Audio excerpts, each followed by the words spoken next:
நீங்க முருகனை கும்பிட ஆரம்பிச்ச பிறகு இந்த ஒரு தப்பை மட்டும் பண்ணிடாதீங்க.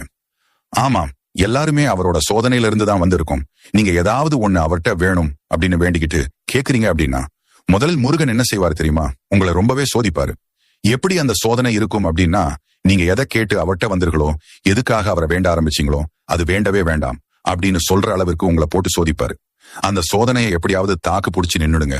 வேண்டாம் அப்படின்னு மட்டும் சொல்லி அதை கைவிட்டுறாதீங்க. முதல்ல ஒன்றை ஞாபகம் வச்சுக்கோங்க.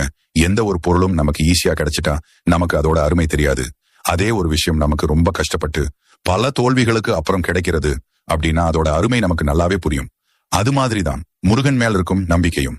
நீங்க கேட்ட உடனே அவர் அதை செய்து விட்டார் உங்களுக்கு. அதோட அருமை என்னைக்குமே புரியாது. அவரது பக்தர்களை அவர் எப்போதுமே கைவிடவே மாட்டாரு. முருகன் பக்தன் அப்படின்னா சும்மா இல்லை. வாழ்க்கை அப்படி ஒன்றும் எளிது இல்லை.